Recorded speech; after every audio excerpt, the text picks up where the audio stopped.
KSRTC വാഹനം തടഞ്ഞ സംഭവത്തിൽ പോലീസ് കുറ്റപത്രം തയ്യാറായി എന്നുള്ളതാണ്.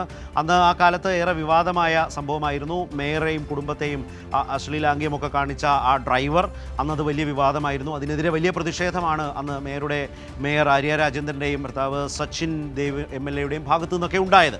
അപ്പോൾ ഇതുമായി ബന്ധപ്പെട്ടൊക്കെ നടന്നിരുന്ന അന്വേഷണം പോലീസിൻ്റെ ഭാഗത്തു നിന്നുണ്ടായിരുന്നു. ഇതുമായി ബന്ധപ്പെട്ട് കുറ്റപത്രം തയ്യാറായിരിക്കുന്നു എന്ന വിവരം വരുന്നുണ്ടല്ലോ ഷീജ. പരാതി എന്ന് പറയുന്നത് KSRTCയുടെ ഡ്രൈവറായ യദു മേയറെ അശ്ലീല ആംഗ്യം കാണിച്ചു എന്നുള്ളതാണ്.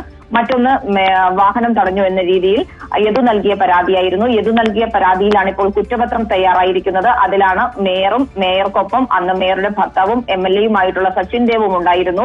ഇവർ രണ്ടുപേരും പ്രതികളല്ല എന്നുള്ള കാര്യം ആ കുറ്റപത്രത്തിൽ നിന്നും വ്യക്തമാകുന്നുണ്ട്. അതോടൊപ്പം തന്നെ മേയർ നൽകിയ പരാതിയിലുള്ള കുറ്റപത്രം അത് ഉടൻ തന്നെ തയ്യാറാകും എന്നുള്ള വിവരമാണ് പോലീസ് പങ്കുവയ്ക്കുന്നത്. അത് യദുവിനെതിരായിട്ടുള്ള കുറ്റപത്രമായിരിക്കും. KSRTC ബസ് ഓടിച്ചിരുന്ന ഡ്രൈവർ യദുവിനെതിരെയല്ലേ ആ കേസ്? യദുവിനെതിരെ അന്ന് ആ KSRTC വാഹനം ഓടിച്ചിരുന്നത് യദു എന്ന് പറയുന്ന വ്യക്തിയാണ്. ആ യദുവിനെതിരെയാണ് അന്ന് മേയർ പരാതി നൽകിയിട്ടുണ്ടായിരുന്നത്. മേയർ അശ്ലീലാംഗ്യം കാണിച്ചു എന്നുള്ളതായിരുന്നു അന്ന് നൽകിയ പരാതി. ആ കേസിൽ ഉടൻ തന്നെ കുറ്റപത്രം തയ്യാറാകും എന്നുള്ള വിവരമാണ് ഇപ്പോൾ പോലീസിൽ നിന്നും ലഭിക്കുന്നത്. ശരത്ത്.